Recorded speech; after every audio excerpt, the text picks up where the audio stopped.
La temática que hoy quiero tocar, relaciones tóxicas, a mí me mueve mucho porque sé primero las expectativas que nosotros tenemos cuando nos vinculamos a alguien, ya sea en el plano amistoso o en el plano ya sentimental, romántico.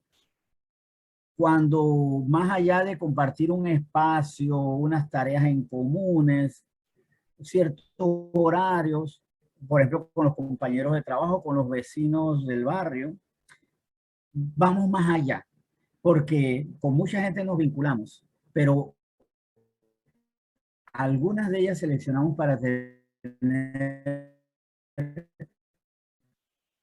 grandes expectativas de esas personas. Vuelvo y repito, a través de amistades o, por supuesto, también de relaciones sentimentales, a las que es legítimo que aspiremos, a que es sano que aspiremos si las hacemos bien, si las tenemos precisamente así sanas. Y por eso, así como le hablaba de la expectativa que nosotros ponemos en las relaciones, también vamos a hablar de lo frustrante que es cuando esas relaciones nos hacen daños. Y el término relaciones tóxicas es muy acertado. No es mío, obviamente, este término ya lo conocen de hace mucho tiempo. La gente tóxica, porque relaciones tóxicas, ya tóxica se ha vuelto una descripción de las personas, es un adjetivo con que calificamos a algunas personas que son bien tóxicas, que nos envenenan, nos contaminan, nos enferman, nos deterioran. Y muchas veces hasta ha habido personas que por relaciones tóxicas han muerto. ¿Y cómo nosotros librarnos de eso? Porque recordar que cada vez que nos relacionamos con una persona, estamos en peligro de tener un vínculo perjudicial, pues para eso primero debemos tener las herramientas para conocer cuáles son las características y sobre todo por qué las personas son tóxicas. Y también por qué no ayudarlas a salir de esa toxicidad. No le digo que con esto tienen que romper con toda persona tóxica. La Biblia a nosotros nos llama a ser luz y salvación. Sal también para quitar eso corrupto, aquello tóxico, aquello enfermante de las personas. Y como yo le suelo decir a la gente, mira, si te vas a equivocar, equivócate conmigo porque te va mejor que si te equivocas con otras personas.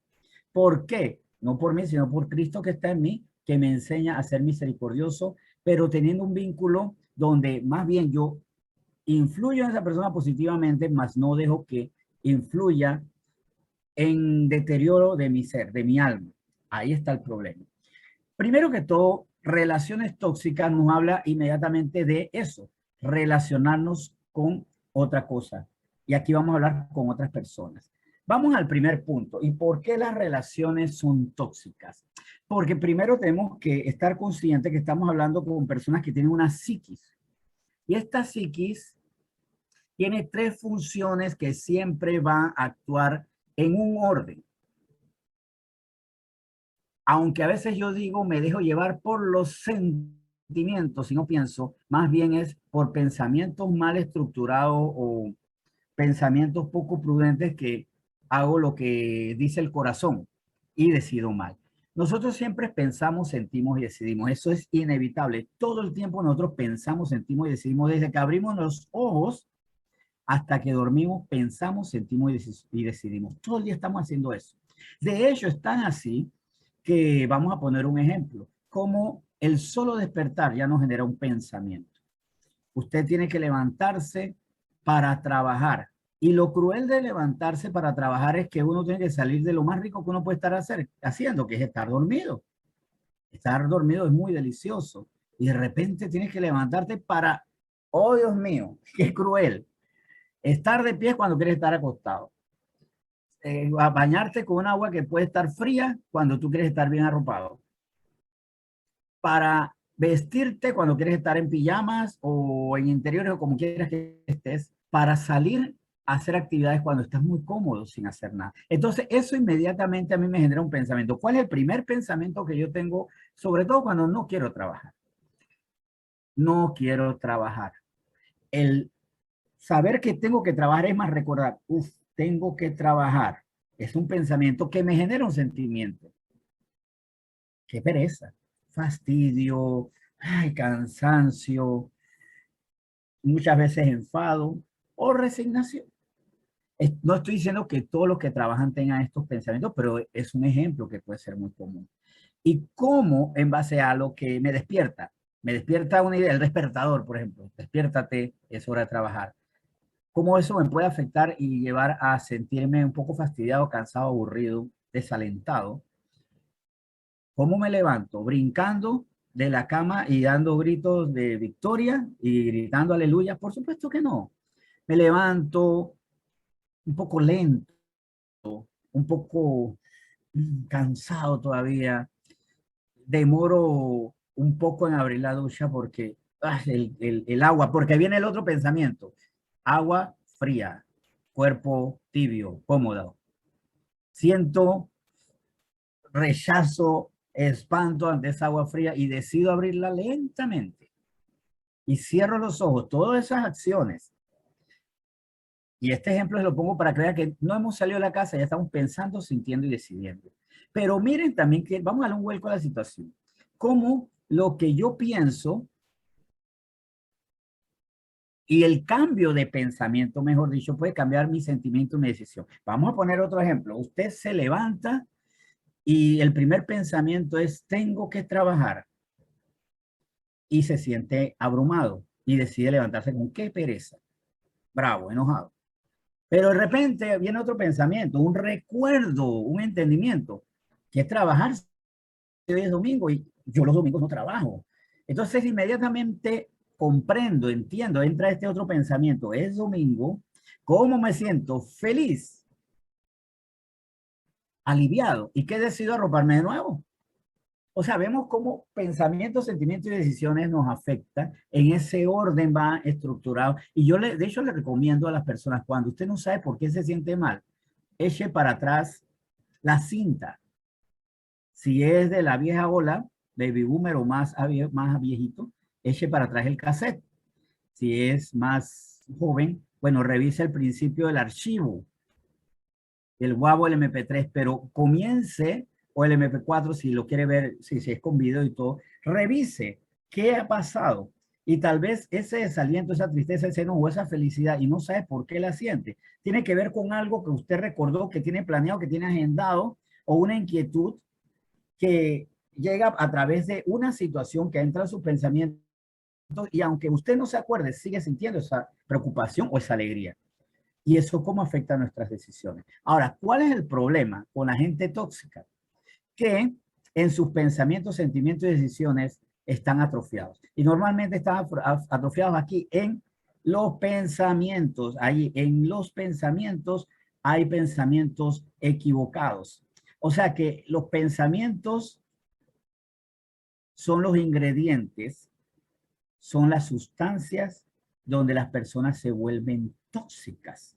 Y por eso Salomón lo dijo muy claro en Proverbios 23:7, porque cuál es su pensamiento en su corazón, tal es él. Come y bebe, te dirá, mas su corazón no está contigo. Aquí vemos una persona que tiene pensamientos, tiene sentimientos porque su corazón no está contigo y tiene voluntad y tiene acciones. Dice, come y bebe, te dirá. O sea, yo te apoyo, estoy contigo, disfruta, pero no está contigo. Vemos cómo en este versículo se ve claro el pensamiento y por un pensamiento donde hay algo en contra de la persona. ¿Por qué estoy en contra de esa persona? Porque me cae mal, porque ha hablado mal de mí, porque se siente más que yo, porque me recuerda que yo no soy todo lo que quisiera ser, porque su éxito a mí me abruma. Yo tengo un vínculo donde me relaciono, pero con un corazón afectado, porque su corazón no está contigo y no siente la simpatía adecuada y por eso actúa, pero muy sesgadamente por efecto de los pensamientos que tiene acerca de esa persona con la que se vincula. Y muchas veces eso es lo que afecta. Hay personas que se relacionan con nosotros, actúan, tienen sentimientos, pero por los pensamientos que hay en su corazón, ya sea recuerdos, impacto de situaciones incómodas, inconvenientes que han vivido con nosotros o con otras personas y no se han resuelto, tienen una relación tóxica con nosotros, una relación que no nos hace bien y nos matan inmediatamente porque son muy agresivas o a veces nos van envenenando poquito a poquito. nos van contaminando, nos van llenando de su toxina que están ahí residiendo en pensamientos atrofiados. Pero vamos a ver un poco más de esto. Y en el siguiente cuadro vamos a ver qué dificultades hay en la dimensión psicológica y cómo esas dificultades nos llevan a nosotros a ser personas tóxicas o las personas que están con nosotros son tóxicas. Esto es bueno para que lo descifren en sus vidas y también para que ayuden a otros, para que dejen de ser tóxicos, o también tenemos amistades que son un imán para las relaciones tóxicas porque a veces no descifran o a veces porque en ellas también hay como una adicción a la toxicidad y eso es muy interesante y lo vamos a ver aquí. ¿Cuáles son las dificultades en la dimensión psicológica? Primero que todo hay algo que se llama el complejo de inferioridad y el complejo de inferioridad es pensar, ya sea por mis condiciones físicas, por mi origen, por mi raza, por los errores que he cometido en mi vida, por mis padres o por diferentes circunstancias, que al final de cuentas soy inferior a los demás. O sea, asumo por esta información que estoy recibiendo y no sé interpretar de forma sana, sabia y prudente que soy inferior. Entonces, ¿qué pasa cuando yo tengo un complejo de inferioridad? Puedo tener una relación sana cuando ese complejo de inferioridad me hace sentir agredido, asustado, señalado, mal visto. Puedo tener una buena relación con alguien que es mejor que yo, o según lo que yo creo, que tiene mejor economía que yo, tiene mejor aspecto, tiene mejor hogar, tiene mejor familia. Si la persona está controlada por ese complejo de inferioridad, puede tener una relación tóxica hacia usted, porque puede generar hacia usted envidia, celos, competencia, está compitiendo para ver si en algún sentido le supera, rencor, hipocresía y muchas otras consecuencias vamos a ver en la persona que tiene complejo de inferioridad. Las personas que tienen complejo de inferioridad no se saben reír de sí mismas. Entonces uno le hace una pequeña broma y se enoja de forma exagerada. No le pueden hacer referencia a sus defectos porque sienten o perciben que les están echando en cara sus defectos, sus debilidades, sus pocos talentos, sus deficiencias, sus faltantes. Y esas personas con complejo de inferioridad, al principio darán la cara, puede ser, pero hay unas que poco a poco van a estar revelando esto. Y por eso tienen una relación tóxica de competencia, de reproche. Si uno le da un consejo a una persona y esa persona es inferior con respecto a que es un reproche, que es tratar de ubicarla en que eres inferior. Otro problema que podemos tener es la inseguridad. No tenemos certeza, seguridad de las cosas que para nosotros deben ser importantes. El ser humano tiene mucha necesidad de aceptación. La persona tiene que ser aceptada en sus debilidades. Sé que no eres bueno en matemáticas, sé que no eres el mejor atleta, pero te aceptamos independientemente de eso. Nosotros estamos en una sociedad donde se genera mucho la inseguridad porque se valoran mucho los talentos y más se premian los resultados que el proceso a alcanzar los resultados. Nosotros en nuestro país, ¿hasta cuándo es que comenzamos a valorar nuestra selección de fútbol? Hasta que fue al Mundial, hasta que clasificó. Pero que se caiga un partido. Entonces, amamos a Panamá cuando venció a Estados Unidos. ¡Güey, güey, güey! Después perdió con Canadá de una forma, bueno, bastante fuerte, dolorosa y o sea, entonces, cuando las personas viven por resultados y no por procesos, porque le han enseñado que cuando hacen las cosas bien están bien y cuando hacen las cosas mal están muy mal, se genera mucha inseguridad. Esto a veces se va desarrollando en el hogar y aquí padres de familia. Muchas veces solamente premiamos a los muchachos cuando les va bien y cuando les va mal, en vez de corregirlos, exhortarlos y ver qué falló en el proceso o que evidentemente no tienen como fortaleza, los avergonzamos. A veces hasta los comparamos. Es triste cuando hay comparación entre un hermano y otro. No sé por qué tú no eres tan inteligente como tu hermano, porque no soy mi hermano. Y no podemos tener la misma inteligencia porque no somos duplicados. Somos individuos y cada quien tiene más o menos inteligencia, habilidades que otros. Y estos comentarios a veces que hacen los padres, aunado a veces el lenguaje ofensivo entre hermanos y el permitir que las burlas sean el lenguaje cotidiano de los vecinos y los demás, hacen que las personas se sientan inseguras. O sea, que tienen que llenar expectativas. ¿Qué pasa cuando las personas solamente sienten seguridad cuando hacen las cosas bien? Que viven siempre llenando expectativas y cuando no llenan las expectativas se tienen muy atormentadas, terriblemente atormentadas porque ya me van a dejar, ya no me van a amar. Y hay frases que marcan mucho. En una ocasión, un partido de fútbol de niños, un pequeñito salió con ganas, vida real este caso, salió sediento, o sea, jugaste fútbol, sol ardiente, Panamá, trópico. Y el niño le dijo a la mamá, mamá, cómpreme un raspado. Y la mamá le dijo, no, porque no hiciste gol. O sea que ante un comentario tan bárbaro, el niño se sintió rechazado y que no llenó la expectativa y no merecía. El no merecer, porque no lleno las expectativas, me hace muy seguro y a vivir de resultados. Sé que por lo menos en el plano donde yo me agité, en el plano artístico, los premios no solamente son para decir, ah, que bueno, la gente, eso me puede dar la plataforma para cobrar más o tener mejores escenarios, sino es la reafirmación de que sirvo y si no recibo un premio, será que no sirvo porque necesito ser validado.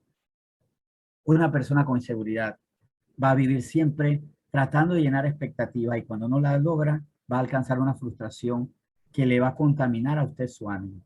La inadecuación parcial y total, y es porque también vive una sociedad que para ser adecuados tenemos que cumplir con ciertos parámetros, con ciertas metas. Entonces, es adecuado aquel que a cierta edad ya está casado, aquel que a cierta edad ya se ha graduado, aquel que a cierta edad ya tiene independencia económica, aquel que tiene cierta talla o medida, aquel o aquella que conforme a los patrones sociales es una persona adecuada. Entonces, esta inadecuación parcial o total nos afecta en el sentido que muchas veces no vivimos por lo que sentimos, perdemos autenticidad, sino más bien queremos hacer lo que para los demás está bien visto, para ser adecuados.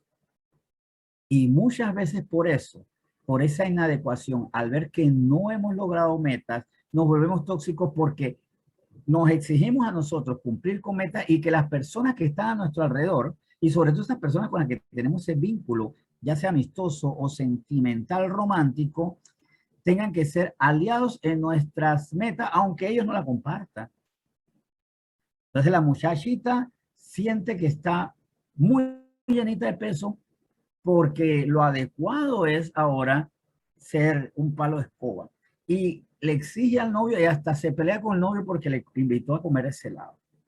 Lo quería, lo disfrutó y después se pelea con el novio por el helado, por la pizza, porque comimos palomitas más de la cuenta en el cine y tú me dejaste comer como una loca.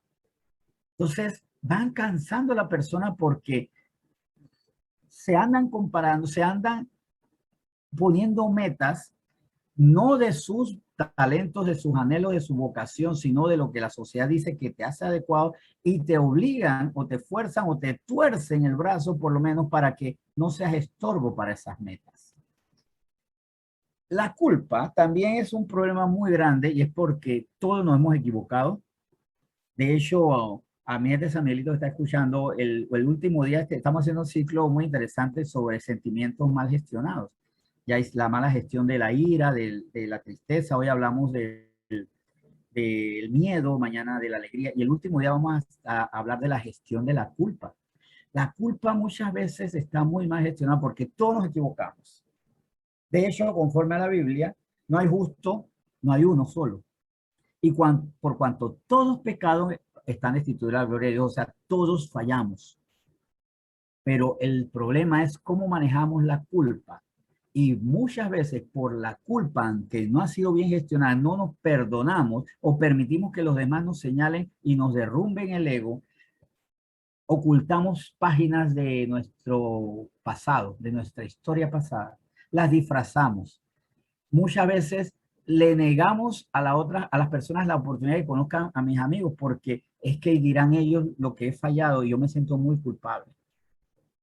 La culpa me lleva a mí a ser también alguien susceptible a la manipulación. Y aquí lamentablemente cuando una persona sufre de una culpa mal gestionada, lamentablemente muchas veces cae con personas que saben manejar esa culpa. Tú deberías, por ejemplo, una conversación se me ocurre, tú deberías a mí dejarme salir esta noche. Bueno, no sé cuál es tu desconfianza. Ah, ya yo sé cuál es, amor mío. Que como tú eras muy tremenda cuando yo te conocí, tú piensas que yo como varón voy a hacer las cosas que tú hacías como muchacha con un poco de gente. Y la muchacha que dice, aunque la idea es que mi esposo no o mi novio no debe ir para allá porque ese lugar es terrible. No, me siento culpable y soy yo que le cuarto. Y me vuelvo muy manipulable. Pero también son personas que agotan con sus culpas. ¿Cómo una persona que sufre de culpas me intoxica? Porque son personas muy abrumadas, muy abochornadas, avergonzadas, y sus conversaciones tienden a ser así, llenas de malos recuerdos, de malas referencias, de autoseñalamientos, de permitir que le pasen por encima. Entonces son personas que sufren porque a veces le pasan por encima porque los manipulan. Hasta puede ser el jefe que le diga, yo de milagro te tengo trabajando aquí porque has sido una persona que ha fallado mucho, como todos, y sabes que aguántatelas, no me exijas nada, porque por pura misericordia no te he votado. No, no me han votado porque todavía me necesitan, pero por la culpa me pueden manipular. Y esas personas son muy sufridas y me van desgastando a mí y también me van abrumando y también por otro lado son personas que me mienten por la culpa. Y también me van ofendiendo con esa culpa. Es muy terrible cuando una persona que está vinculada, es el novio de esta chica que vive culpa, se entera de cosas de su pasado que él hubiera podido manejar, si él hubiera contado, pero no la cuenta. Y se entera por los amigos, por los padres, por los enemigos, por los conspiradores o por quien sea, de la falla de esa mujer. Entonces va abochornando también a la persona que se vincula con ella. Entre muchas cosas que puede generar la culpa. Y esto va generando estos pensamientos por no gestionar el pasado y el presente adecuadamente, va generando en la persona tóxica muchas preocupaciones y dudas. ¿Por qué me querrás si soy una persona llena de culpas y de pasado terrible? Dudo. Yo creo que tengo que llenar más expectativas porque me va a abandonar las personas que son posesivas y que son a veces absorbentes, siempre tratando de llenar expectativas, porque están preocupadas, piensan que no son valiosas para los demás porque se sienten inferiores. Entonces vemos cómo muchas veces las personas tóxicas, más que villanos, son víctimas. Más que victimarios son víctimas y más que villanos son las pobres presas de las villanías de sus propios pensamientos o de las trabas sentimentales y en sus pensamientos que le ponen otras personas. El no haber asimilado sus inseguridades, sus inferioridades, el no haber aprendido a que pueden ser ideales, pueden ser personas muy útiles para la sociedad, aunque no llenen los parámetros de la sociedad, ni física, ni mentalmente en algunas áreas, que el pasado está repleto de culpas para todos nosotros, pero hay algo que también el Señor nos habla, de saber perdonarnos. Pero cuando yo no, perdón, de que nosotros sepamos que Él nos perdona, no es que Él sepa perdonar porque Él ya siempre lo ha sabido. O sea, el Señor no aprendió a perdonar. Él ya siempre supo perdonar. Quiero que esto quede bien claro. Que nosotros sepamos que Él nos perdona y que echa los pecados al fondo del mar. Pero cuando yo no manejo estas cosas y no me las creo, soy una persona conflictiva y por esa mala composición en mi alma, ese deterioro, me convierto en alguien tóxico. Y por supuesto, esto me genera temores y fobias. Temor a la soledad, fobia a las personas que me recuerdan a aquellos que me hicieron daño, fobia a situaciones de riesgo, temor excesivo a las situaciones de riesgo porque como me siento inferior, como estoy inseguro, tengo que siempre hacer las cosas perfectas para que me acepten y no lleno los parámetros de la sociedad y tengo culpas y demás, sufro de temores y fobias. ¿Cómo no voy a ser tóxico? Ahora, vamos a ver cuál es el problema aquí, porque las dificultades de la persona no se quedan en la persona, la llevan a la hostilidad, pero aquí vemos tres círculos: la dificultad, la frustración y la hostilidad. La hostilidad es lo que usted percibe de una persona que tiene dificultades. Y muchas veces nos vemos, mira, aquí vemos las dificultades en el primer círculo. Esas son las dificultades que ya vimos. ¿Y qué es lo que sufrimos nosotros? La hostilidad. Y la juzgamos. Uy, por tus dificultades, qué pereza contigo, porque eso me hace sufrir tu hostilidad. Pero no consideramos este punto en el medio. La frustración. ¿Por qué? ¿Qué es la frustración? El sentir, el creer, el tener la sensación, una sensación que convertimos en una certeza absoluta de que he fracasado, de que no lleno expectativas, de que no soy bueno para los demás, de que en cualquier momento quedará descubierto que solamente soy apariencias y no valgo nada. Estas ideas erróneas que surgen de una mala gestión de los eventos del pasado y de mis propias debilidades pasadas y presentes, y por eso reacciono con hostilidad. Recuerden que la hostilidad nos vuelve desagradables en más de un sentido. Ahora, hostilidad solamente se da en que me grite, me golpee. No, porque aquí también podemos caer en un error. Decir, bueno, esta persona, ay, esta fulanita tiene muchas dificultades. La veo frustrada, pero no me grita, no me ataca. Y ahí es donde a veces caemos presos en la relación tóxica. No me ataca, no me golpea, no me ha herido, no me ha disparado. Así que se rompió el cuadro. Aquí la persona tiene dificultades y tiene frustración, pero no es hostil. ¿Será así? Vamos a ver, porque la hostilidad no es solamente gritos y patadas. Vamos a ver cómo en la mente y las emociones se manifiesta la hostilidad. ¿Qué efecto tiene en la mente? Caer en la argumentación. La argumentación es lo que yo hago cuando no acepto, cuando no asimilo, ya sea lo que yo entiendo que me hace inferior porque tengo complejo de inferioridad, porque no asimilo lo que yo siento que ha sido terrible y por eso siento culpa, porque no acepto que soy inadecuado, porque no acepto que no merezco la seguridad del amor de la gente. Entonces, ¿qué hago? En vez de aceptar y revisar qué hago, comienzo a argumentar. El problema es que yo no tengo más talento porque mis papás no me lo desarrollaron. Yo no tengo más dinero porque mi papá no me llevó a estudiar, porque tú no me comprendes, porque la gente no sabe. Entonces, argumento, argumento, argumento, y ustedes que han estado con personas argumentadoras son agotadoras, porque no hay manera que pierdan el caso. O sea, son hostiles y en vez de aceptar, es verdad, la dañé, oye, la dañé de manera olímpica, deberían tomarme una foto porque esa forma de haber dañado esto debería pasar a la posteridad. Argumentan, porque sienten que si aceptan por su complejo de inferioridad, por sus culpas, por sus inadecuaciones, por sus inseguridades, si aceptan sus problemas, se vuelven nada. Una característica que una persona es muy sana es que dice, sí es cierto, lo hice, lo acepto, no estoy orgulloso de eso, no me enorgullezco de eso, y más bien tenemos que hacer correctivos porque no es justo que esto ocurra. Pero muchas personas también caen en las fantasías. Cuando por lo que dicen o por lo que hacen, vemos que hay como una desconexión evidente. Hay un desajuste. Lo que tú dices y lo que tú haces no se parece a lo que tú eres y que no has superado. Y esa fantasía la vemos desde la fantasía del presupuesto de muchas personas que son humildes y usan unas zapatillas que obviamente las tienen que estar o debiendo o se fueron sin pagarla al almacén o están esclavizados a préstamos. Oye, ¿cuánto te costaron esas zapatillas? $300. ¿Y cuánto tú ganas en tu trabajo? $300. Salvo que tú no pagues ni pasajes, que no pagues comida, que no pagues por nada, entonces podría entender que tu salario tú lo gastes de forma irracional en una zapatilla, pero ¿cómo lo hace?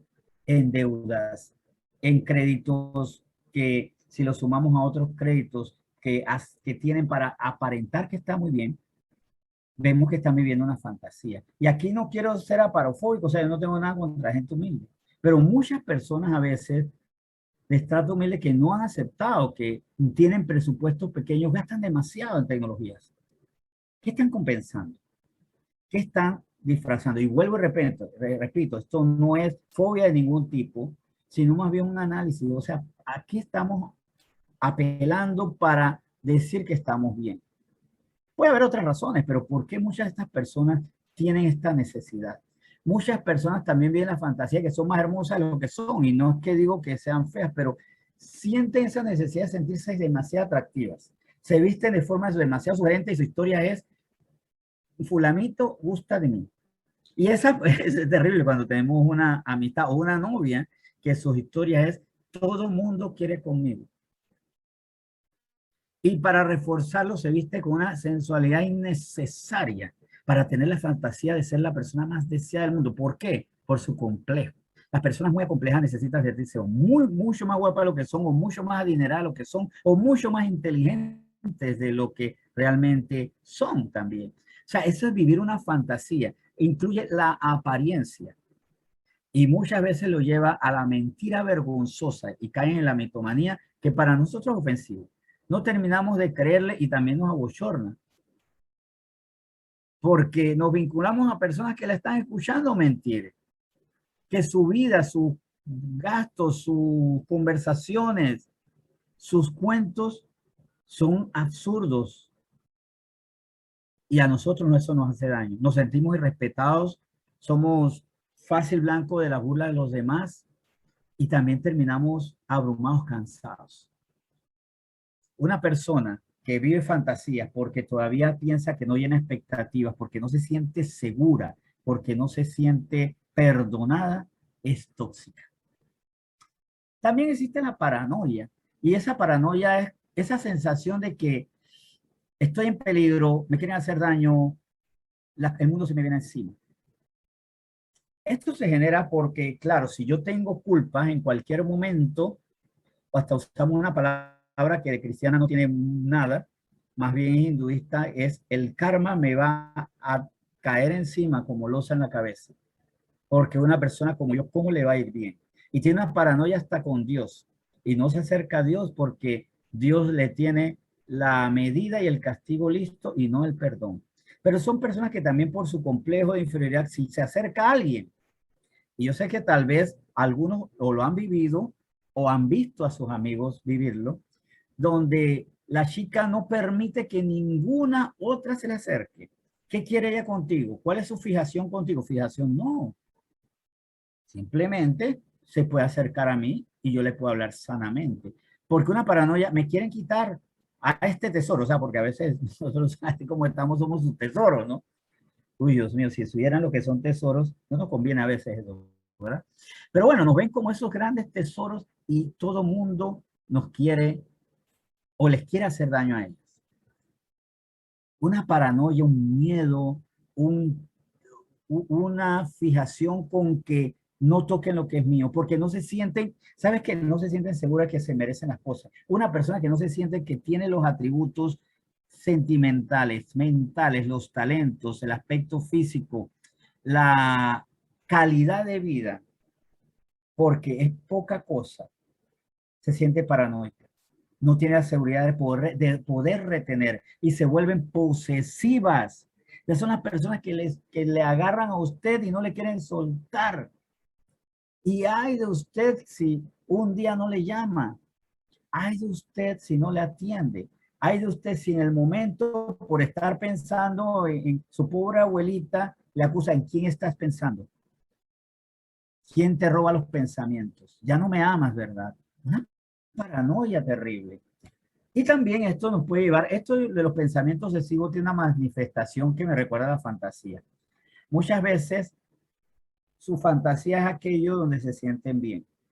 Hay personas que donde se sienten bien de ahí no quieren salir, como si el mundo, el resto no existiera. Pero son personas también que por su inseguridad algún día descubren en algo en lo que se pueden desempeñar bien, donde se consideran que no son inferiores, que no hay culpa, no se le puede señalar por nada, que sienten que ahí sí son adecuados, que ahí sí están seguros y se obsesionan con esa tarea. Se obsesionan con ese tema, se obsesionan con ese estilo de vida. Hay personas que solamente se sienten bien cuando están en ámbitos de estudios, solo cuando trabajan, solo cuando son el centro de atención, solo cuando practican deportes, solo cuando se habla de sus temas favoritos y se obsesionan. Esos pensamientos, recuerden que los pensamientos nos llevan a sentimientos. Pienso que lo único que yo sirvo, que tengo valía, donde nadie me puede criticar es esto. Así que siento satisfacción haciendo esto o hablando de esto y eso es lo que me dedico todo mi tiempo. Pensamientos obsesivos donde está manifestando su inseguridad. Una vez yo quedé alarmado de verdad con una chica que ella tenía muchos problemas de autoestima y se veía mucho al espejo. Se veía mucho al espejo y miren usted, o sea, esta era una chica que si hubiera tenido un novio al lado, lo hubiera dejado súper mal en el piso, avergonzado. Y esta muchacha estaban llorando porque se había muerto un familiar de una chica, de una amiga, y están hablando, ay, bueno, se murió este pariente y se fue la chica a atender la muerte de su pariente. Y de repente de la nada dijo, me queda muy bonito este peinado, ¿verdad? O sea, ¿dónde está? O sea, está tan obsesionada a esos pensamientos, a lo que le daba seguridad, que se desconectaba de la realidad. O sea, el mundo podía estar cayendo a pedazos, pero mientras que el peinado le quedara bien, ella estaba feliz. Una persona así no puede ser una buena relación. Esa persona está tan obsesionada en sus zonas de seguridad, de confort, que no va a tener cuidado de usted. Es más, va a hacer cosas que van en contra de sus anhelos, de sus aspiraciones o de sus planes serios, porque no van conforme a sus pensamientos obsesivos.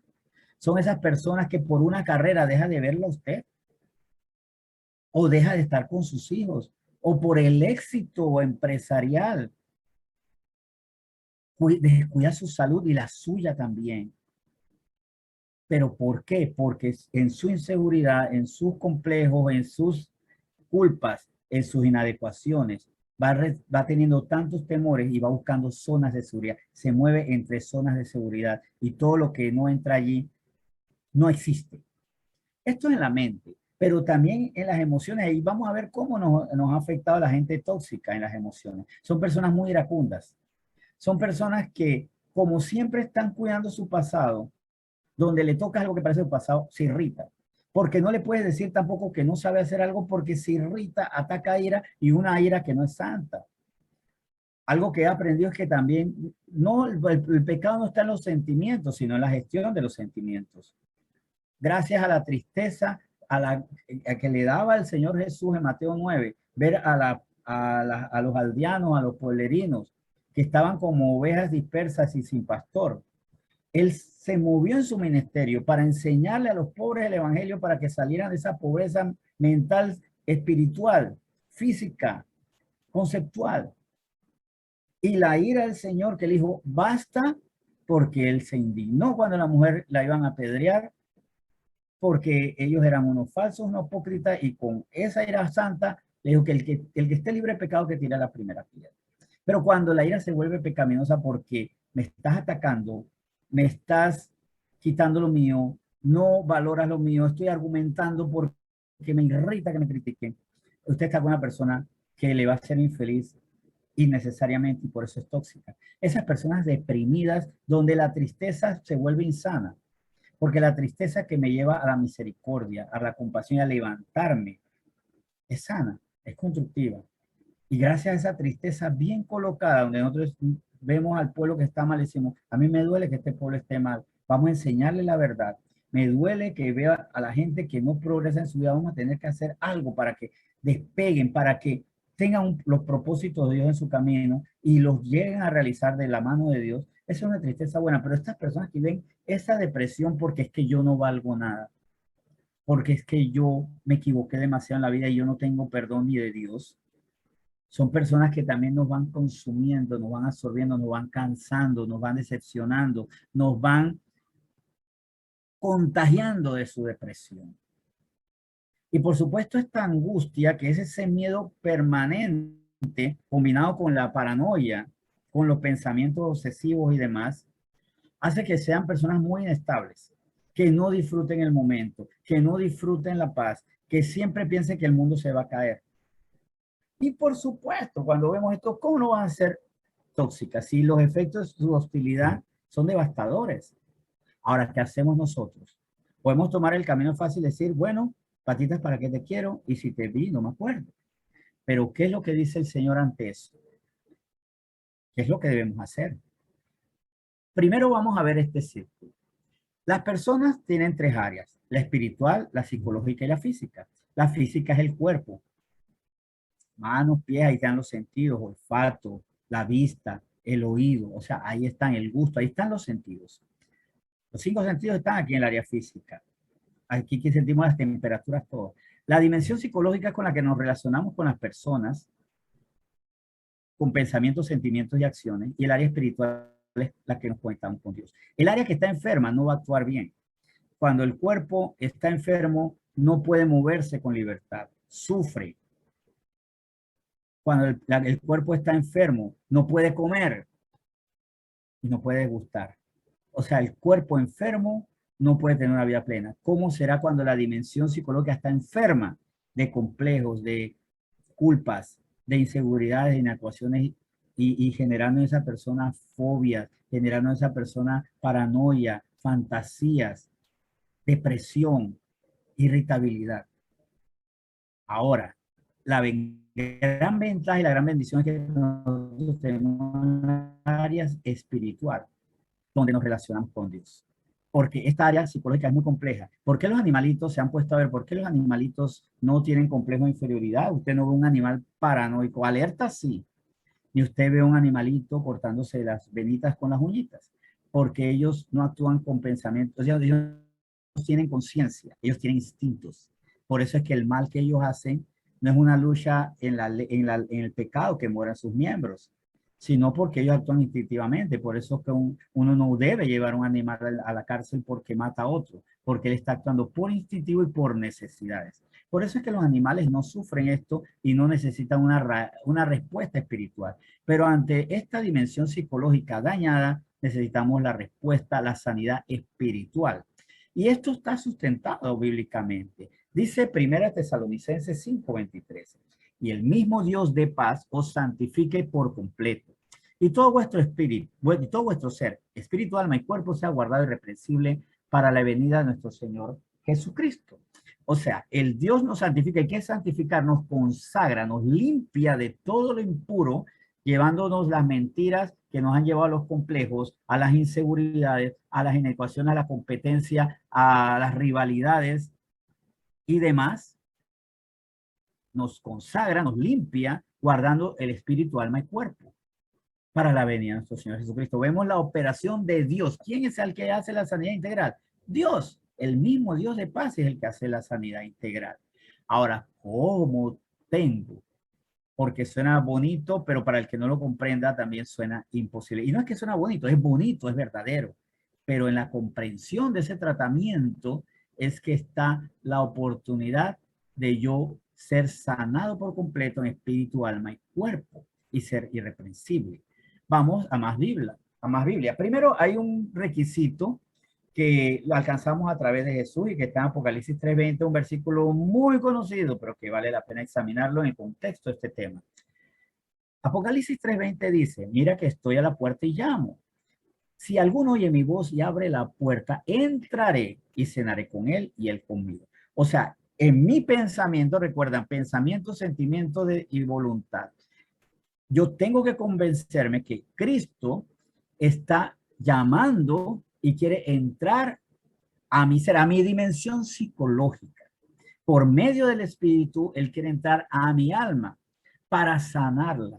Pero conforme a eso y entendiendo que debo arrepentirme de la manera de pensar que me llevaba a sentirlo inadecuado y actuar de forma indecorosa, peligrosa, inconveniente, en un acto consciente y con una necesidad consciente y con una certeza consciente que Él es el que me puede sacar de esto, yo le escucho su voz, la voz entra en mi pensamiento, me va generando una convicción, va generando en mi sentimiento una expectativa, una esperanza en mi sentimiento, en mi corazón, y la decisión de, ¿sabes qué? Necesito que él entre. Entonces él comienza a hacer algo. cenaré con él y él conmigo. Recuerden que el Señor no necesita ni alimento para el vientre, ni tampoco viene a alimentarnos el vientre necesariamente. No, es alimentar nuestra alma. El Señor trabaja con los pensamientos. Recuerden que cuando Él hace un informe a los discípulos de Juan el Bautista, ¿qué habla? Parafraseando, no digo exactamente las palabras aquí, pero el sentido es este, que a los ciegos miran, los cojos andan, los leprosos son limpiados. Vemos una serie de sanidades y a los pobres les enseñó el evangelio, no les alimentó el estómago, no les resolvió la situación financiera, les enseñó el evangelio, les predicó el evangelio para que ese evangelio comenzara a quitar los pensamientos mentirosos, los pensamientos basura, los pensamientos que me llevan a mí a sentirme inferior, a que yo no tengo perdón, a que yo soy inadecuado, que yo no lleno expectativas. Él comienza a mostrarme quién soy yo delante de Dios, qué Él hace con aquellas cosas, y por eso Él dice, arrepiéntete de esas cosas, claro, arrepiéntase porque el reino de los cielos ha llegado. Arrepiéntanse de todo eso que pasó y de tener fijo en su corazón eso como especial tesoro, los errores, las fallas, los inconvenientes y demás. O sea, arrepiéntense, darle valor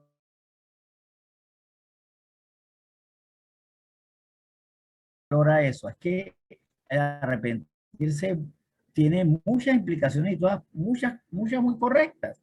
Arrepentirse de vivir esas tienes perdón, que no tienes oportunidad y que el Señor en su diseño decidió que tú tuvieras ciertas inhabilidades, que en ciertas áreas no fueras todo lo que tú quisieras hacer, para que otros sí lo haga y tú para que complementes en lo que sí has recibido de parte de Dios lo que necesitas. Ese es el primer paso que tengo que hacer para que la persona que está conmigo aprenda a renunciar a aquello que la hace tóxica, cambiarle la naturaleza, porque aquí vemos que espiritualmente se cambia la naturaleza.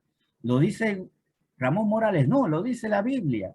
Ezequiel 36, vamos a ver desde el 25 al 27. Vamos primero a ver los versículos 25 y 26.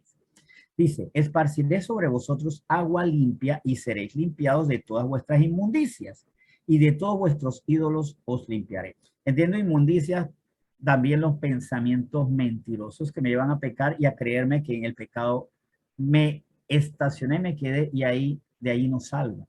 Y de todos vuestros ídolos, recuerden que ídolo es todo lo que reemplaza a Dios. Esos esquemas, esas maneras, esas limitaciones, que son las que gobiernan, porque ¿qué es Dios? Lo que gobierna mi alma.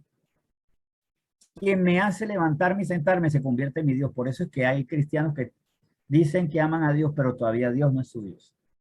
A veces son sus culpas, sus inadecuaciones, sus inseguridades, sus complejos, siguen siendo una playa de una constelación de dioses. El Señor en nosotros, por medio del Espíritu Santo, comienza a limpiarnos.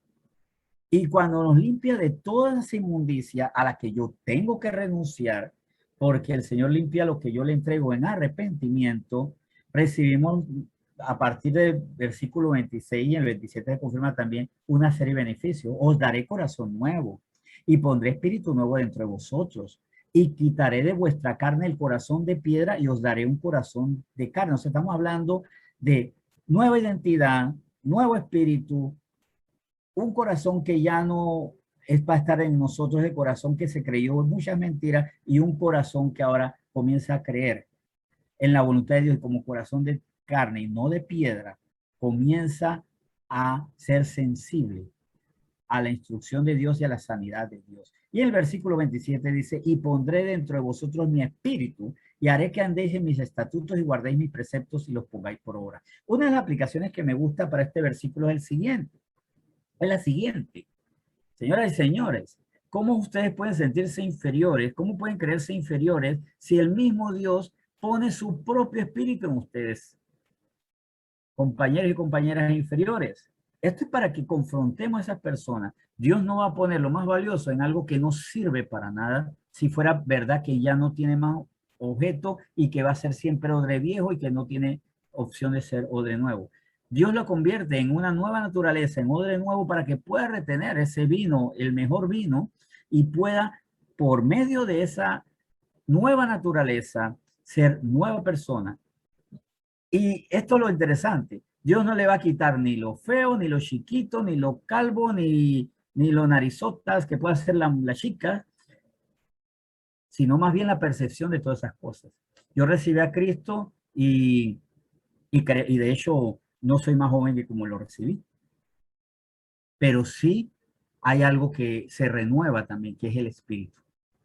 El cuerpo envejece, el cuerpo se deteriora más, el espíritu se hace nuevo cada día.